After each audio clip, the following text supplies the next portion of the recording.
दोस्तों आज डेट है 22 फरवरी 2022। तो पहली प्रायोरिटी थी हमारी पीआईबी को रूटीन में लाना, तो पीआईबी रूटीन पे आ चुकी है। करंट अफेयर्स इस वीक में मैं रूटीन में ले आऊँगा, ठीक है, तो उसके लिए आप निश्चिंत रहिए। चलिए आज का पहला आर्टिकल देखते हैं। FPO farmer producers organisation. देखिए अगर इंडिया को मिलेट का हब बनाना है वर्ल्ड में तो एफपीओ इसमें एक बहुत बड़ा इंपॉर्टेंट रोल प्ले करेंगे। चर्चा में क्यों है? देखिए एक सेमिनार ऑर्गेनाइज हुआ है, कहाँ पर? दुबई में जो वर्ल्ड एक्सपो चल रहा है उसमें इंडियन पवेलियन द्वारा एक सेमिनार ऑर्गेनाइज किया गया है, India millets production and upscaling value chain. इस सेमिनार में बताया गया है कि कैसे एफपीओ फार्मर प्रोड्यूसर्स ऑर्गेनाइजेशन द्वारा एक क्रिटिकल रोल प्ले किया जा सकता है मिलेट प्रोडक्शन को बूस्ट करने में। जो ये सेमिनार हुआ है वर्ल्ड एक्सपो के इंडियन पवेलियन में, कुछ दिनों से मैंने आपको बताया था एक फोर्टनाइट इवेंट चल रहा है, फूड एग्रीकल्चर एंड लाइवलीहुड। इस फोर्टनाइट इवेंट के एक पार्ट के तौर पर ये India millets production seminar organise किया गया है। आप सभी को पता है 2023 को इंटरनेशनल ईयर ऑफ मिलेट घोषित किया जा चुका है ऑलरेडी यूएन जनरल असेंबली द्वारा। ये 2023 को इंटरनेशनल ईयर ऑफ मिलेट घोषित करने का फायदा ये है कि अब मिलेट के प्रोडक्शन में बेस्ट प्रैक्टिसेस हैं या फिर टेक्नोलॉजीज हैं उनको अडॉप्ट किया जाएगा, और जो इंडस्ट्रीज के एक्सपर्ट हैं वो भी पार्टिसिपेट करेंगे। साथ ही साथ इस बात पे ध्यान देंगे कि एफपीओस की कैसे हेल्प की जा सकती है इंडिया में मिलेट का प्रोडक्शन एक्सपोर्ट करने के लिए, और जो हमारा इंडिया में मिलेट प्रोडक्शन को इन्हांस करने के लिए, और जो हमारा एक्सपोर्ट का पोटेंशियल है उसको कैसे इंक्रीज किया जाए। आने वाले जो समय है उसका जो फूड कहा जाता है उसको मिलेट को ही कहा जाता है, क्योंकि न्यूट्रिएंट डिफिशियंसी को एड्रेस करता है हमारा मिलेट। एफपीओ और कोऑपरेटिव अगर इनको ढंग से हेल्प की जाती है तो टेक्निकल सपोर्ट, क्रेडिट लिंकेज और एडिक्वेट स्टोरेज फैसिलिटी प्रोवाइड करने के बाद जो हमारा फूड वेस्टेज है वो कम हो सकता है। बाकी स्टार्टअप्स को भी इस फील्ड में लाया जा रहा है ताकि एग्रीकल्चर की फील्ड में सस्टेनेबिलिटी और इनोवेशन को इन्वाइट किया जा सके। फार्मर्स प्रोड्यूसर्स ऑर्गेनाइजेशन इसके लिए स्कीम लॉन्च की गई थी, formation and promotion of 10,000 FPO. Formation and promotion of 10,000 FPO ये स्कीम लॉन्च की गई थी मार्च 2020 में। तो मार्च 2021 में इस स्कीम का एक वर्ष पूरा हो गया था, ठीक है। सेंट्रल सेक्टर स्कीम है formation and promotion of 10,000 FPO. फरवरी 2020 में पहला एफपीओ क्लस्टर बनाया गया था चित्रकूट यूपी में, जिसके लिए बजटरी प्रोविजन था 6,865 करोड़ रुपए।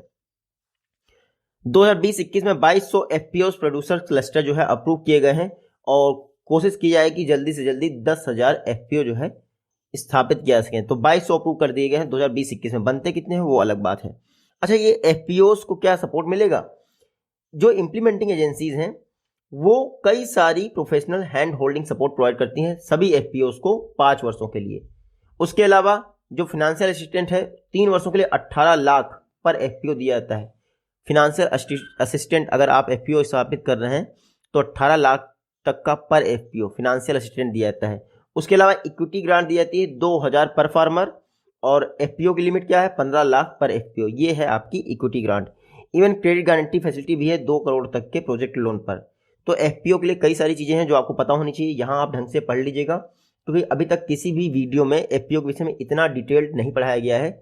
मैंने बहुत बार एफपीओ के विषय में पढ़ाया है, लेकिन खुद मैं जानता हूँ कि ये सब नहीं बताया गया। 18 लाख पर एफपीओ पर for the period of 3 years, even equity grant 2,000, ये नहीं पढ़ाया मैंने आपको, तो ये जरूर पढ़ लीजिएगा आज इसको ढंग से। छत्रपति शिवाजी महाराज की जयंती सेलिब्रेट की गई है, प्राइम मिनिस्टर मोदी जी ने उनको याद किया इस मौका पर। तो जानी मानी पर्सनालिटी थे छत्रपति शिवाजी महाराज, ठीक है।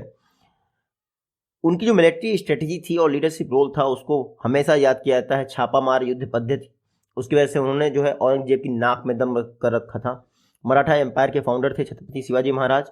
और याद रखिएगा मराठा राजवंश, जो मराठा साम्राज्य था उसका भोसले राजवंश, उसी की शुरुआत, मतलब उनके पिताजी का नाम भोसले जी था ना, आप अभी मैं पढ़ूंगा, संभाजी भोसले, मुझे याद नहीं आ रहा क्या नाम था उनका, अभी पढ़ेंगे आगे। तो भोसले से ही शुरुआत हुई थी मराठा डायनेस्टी की। बाकी 19 फरवरी को क्या बनाया था? मराठा जयंती बनाए थे। शिवाजी की जो राज तिलक हुआ था वो छत्रपति के रूप में हुआ था, कहाँ पर? रायगढ़, अलीपुर डिस्ट्रिक्ट है मुंबई में, वहां पर रायगढ़ दूर पड़ता है फोर्ट। 1674 को इनको छत्रपति घोषित किया गया था। संस्कृत और मराठी को याद रखिएगा, इन 2 भाषाओं को प्रमोट किया इन्होंने एडमिनिस्ट्रेशन के लिए। छत्रपति शिवाजी महाराज 19 फरवरी 1630 को इनका जन्म हुआ था शिवनेरी फोर्ट, कहाँ पर? पुणे में। बाकी शाहजी भोसले, यहाँ देखिए इनके पिता का नाम शाहजी भोसले था, जो कि एक मराठा जनरल थे। पुणे की जो जागीर थी बीजापुर सल्तनत की, उसको लीड करते थे शाहजी भोसले। मम्मी का नाम यानी माता का नाम जीजाबाई था, आप कहीं मम्मी का नाम, खैर फिर भी। देखिए 1645 में पहली बार इन्होंने मिलिट्री को लीड किया और बीजापुर के तोरना फोर्ट को कब्जा कर लिया। 1645 में शुरुआत कर दी इन्होंने, ठीक है। फिर उसके बाद कोंडना फोर्ट को भी कब्जा कर लिया, जो कि आदिल शाह देख रहे थे, बीजापुर के एक आदिल शाह देख रहे थे। तो 1645 के बाद कोंडना फोर्ट को भी कर लिया। बाद में बीजापुर सल्तनत हार मान चुकी थी, तो औरंगजेब ने 1665 में किसको भेजा? राजा जयसिंह, राजपूतों को भेजा, ताकि शिवाजी के साथ संधि की जाए। तो 1665 में हुई आप ट्रीटी ऑफ पुरंदर संधि। इसमें कुछ फोर्ट वापस कर दिए गए थे औरंगजेब को, और ये कहा गया कि आप औरंगजेब के छत्र तले काम करेंगे। लेकिन छत्रपति शिवाजी को ये मंजूर कहाँ था? 1665 में इन्होंने ट्रीटी ऑफ पुरंदर साइन तो कर लिया, लेकिन 1674 में क्या किया? अभी मैंने आपको पढ़ाया, छत्रपति शिवाजी महाराज की उपाधि ले ली और वो ट्रीटी ऑफ पुरंदर जो है रखी रह गई। तो राजा जयसिंह द्वितीय काम कुछ नहीं कर पाए, ठीक है। तो ये देखिए आप, छत्रपति शिवाजी बना दिए गए मराठाओं के सरदार कब? 1674 में। तो बाकी ये सारे नाम हैं, ये आपको याद रखने चाहिए या नहीं, ये आप देख लीजिएगा। कई सारी रिलीजियस प्रैक्टिसेस इंडिया में अपनाई जाती हैं। रामनाथ कोविंद जी हाल ही में कह रहे थे, क्यों? क्योंकि जाने माने हमारे जो संत हैं, मुझे याद नहीं, 150वीं बर्थ एनिवर्सरी थी सिद्ध संता सरस्वती गोस्वामी प्रभुपाद की। अब इतना बड़ा नाम आप नहीं याद रखेंगे। President of India Shri Chaitanya Mahaprabhu, इनकी 150वीं बर्थ एनिवर्सरी थी।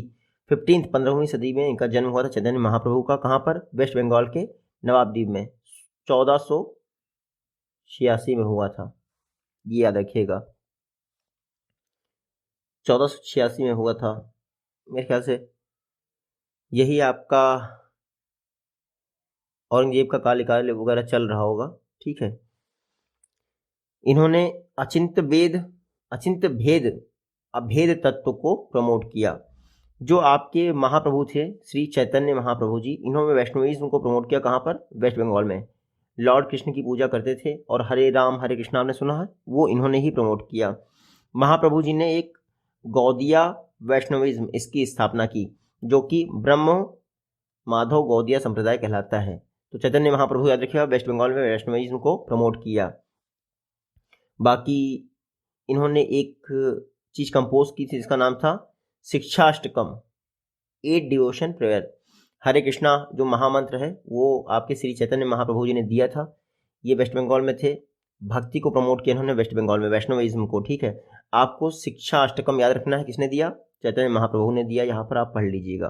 भक्ति मूवमेंट की शुरुआत 7वीं और से 10वीं सदी के बीच में साउथ इंडिया में की गई अलवर और नैनान संतों द्वारा। अलवर और नैनान संत तमिल पोएट सेंट थे, ठीक है। अभी कई बार कंफ्यूजन होता है कि अलवर और नैनार को कैसे याद रखें कि ये विष्णु जी को मानते थे, वैष्णविज्म को, और ये शैव मत को। तो नैनार, शिव जी त्रिनेत्र के लिए फेमस है, 3 नेत्र। तो नैनार, नयन जो होता है आपका नेत्र को रिप्रेजेंट करता है। तो नैनार आपके शैव मत के अनुयायी थे और अलवर आपके विष्णु जी के। तो अलवर लॉर्ड विष्णु की पूजा करते थे, नैनार मैंने अभी आपको बताया। नैनार याद रखिए, अलवर आपको याद रखने की जरूरत ही नहीं, ठीक है। लॉर्ड शिवा को प्रमोट मतलब कि समर्पित थे नैनार संत। 10वीं सदी में एक नैनार संत थे, नाम्बी अंदार नाम्बी। इन्होंने तेवरम एंथोलॉजी बनाई। अब तेवरम क्या होता है इतना डिटेल में पढ़ेंगे तो आप जाके आर्ट एंड कल्चर की बुक उठाइएगा नितिन सिंघानिया की, तो आप तेवरम पढ़ लेंगे। हालांकि तेवरम किससे रिलेटेड है? नैनारों से रिलेटेड है, भक्ति मूवमेंट से रिलेटेड है, शैव मत से रिलेटेड है, ये आपको पता होना चाहिए। तो अलवर और नैनार, अलवर्स और नैनार्स आपको याद हो गया होगा। चलिए नेक्स्ट आर्टिकल देखते हैं। प्रधानमंत्री मोदी जी ने अरुणाचल प्रदेश के लोगों को बधाई दी है क्योंकि स्टेटहुड डे, राज्य दिवस मनाया गया है अरुणाचल प्रदेश का। ये देख लीजिए 36वां राज्य दिवस मनाया गया है। जब हमारे संविधान में 1986 में 55वां संविधान संशोधन किया गया तो अरुणाचल प्रदेश 20 फरवरी 1987 को इंडिया का 24वां स्टेट बन गया। ये फैक्ट आपको रटा होना चाहिए। तो इंडिया का 24वां स्टेट बना था कौन? अरुणाचल प्रदेश, 55th अमेंडमेंट के द्वारा। 1972 में ये ब्रिटिश राज के तहत था, तब इसका नाम था नॉर्थ ईस्ट फ्रंटियर एजेंसी। 20 जनवरी 1972 को एक यूनियन टेरिटरी बन गया अरुणाचल प्रदेश। बाद में यूनियन टेरिटरी बनने के बाद 1986 में इसको राज्य का दर्जा मिल गया। इसको असम से बनाया गया है, 1987 में इसको असम से बनाया गया है, क्योंकि 20 फरवरी 1987 को क्या हुआ, ये अस्तित्व में आ गया। इसको असम से काट के बनाया गया है। बाकी भूटान से लगता है, चाइना से लगता है, ये आपको नागालैंड म्यांमार, ये आप मैप में देख लीजिएगा, ठीक है। हाँ, ये आपको जानना जरूरत है। जो मिथुन है यहाँ का स्टेट एनिमल है और स्टेट बर्ड है हॉर्निबल। बाकी हाँ, प्रोटेक्टेड एरिया देखिए, Namdapha national park, Mouling national park, Sessa orchid sanctuary, Dibang wildlife sanctuary, Pakke tiger reserve. Pakke tiger reserve बहुत चर्चा में है कि सबसे ज़्यादा जो फॉरेस्ट रिजर्व इंक्रीज हुआ है वो पक्के टाइगर रिजर्व में हुआ है, अगर टाइगर रिजर्व की बात करें। बाकी ट्राइबल कम्युनिटी मोनपा, न्यायसिस, अपातानी, ये सब आपके अरुणाचल प्रदेश में पाई जाती हैं। 36 foundation day, statehood day Arunachal Pradesh का मनाया गया है। 55th अमेंडमेंट 1986, 20 फरवरी 1987 को आपका अरुणाचल प्रदेश बन गया। देखिए, पीयूष गोयल जी ने एक मीटिंग की है जिसमें इस बात पर डिस्कस किया गया है कि जो डिपार्टमेंट ऑफ कॉमर्स है इसको फ्यूचर रेडी बनाया जाए। और इस मीटिंग में डिस्कशन किया गया है कि फ्यूचर की ज़रूरतें क्या हैं, उसको एड्रेस किया जा सके डिपार्टमेंट ऑफ कॉमर्स के द्वारा। तो ministry of commerce and industry के तहत डिपार्टमेंट ऑफ कॉमर्स आता है। याद रखिएगा, वर्ल्ड ट्रेड में इंडिया एक मेजर प्लेयर के तौर पर उभर रहा है। तो एक तरह से इंटरनेशनल जो ट्रेड ऑर्गेनाइजेशंस हैं इसमें लीडरशिप की रोल में आ रहा है इंडिया। तो ऐसे में डिपार्टमेंट ऑफ कॉमर्स का रिजुविनेशन या फिर जो चेंजिंग है वो जरूरी हो जाता है। ये डिपार्टमेंट ऑफ कॉमर्स क्या करता है, फॉर्मुलेट करता है, इंप्लीमेंट करता है और मॉनिटर करता है फॉरेन ट्रेड पॉलिसी को, जो कि अभी 2015 से 2022 तक के लिए चल रही है। साथ ही साथ पॉलिसी और स्ट्रेटेजी फ्रेमवर्क जो है बेसिक प्रिपेयर करता है ताकि एक्सपोर्ट और ट्रेड को प्रमोट किया जा सके। ट्रेड पॉलिसी पीरियोडिकली यानी समय समय पर रिव्यू की जाती है, ठीक है, इसी के द्वारा, और जो नेसेसरी चेंजेस होते हैं उनको ऐड किया जाता है। तो एक तरह से डिपार्टमेंट ऑफ कॉमर्स का बहुत बड़ा रोल है इंडिया के ट्रेड को प्रमोट करने में, चेंजेस करने में, फॉरेन ट्रेड पॉलिसी को डिसाइड करने में। और इन सब से जो फॉरेन करेंसी आती है उससे हमारे देश में क्या होता है, देखिए, इंडिया की स्टेटस बिल्ट होती है पूरे वर्ल्ड में। तो फॉरेन करेंसी तभी आएगी जब हमारा फॉरेन ट्रेड बेहतर हो। इसके लिए डिपार्टमेंट ऑफ कॉमर्स को चेंज करना बहुत ज़रूरी है। वैसे भी हमारा बजट जो आया था वो फ्यूचर रेडी आया था, तो फ्यूचर रेडी बजट के लिए हमें कॉमर्स डिपार्टमेंट को भी रिवैम्प करना पड़ेगा। बाकी की रिकमेंडेशन, हाल ही में जो मीटिंग हुई उसमें कहा गया है एक ट्रेड प्रमोशन बॉडी, इसको सेटअप किया जाना चाहिए ओवरऑल प्रमोशन स्ट्रेटजी के लिए।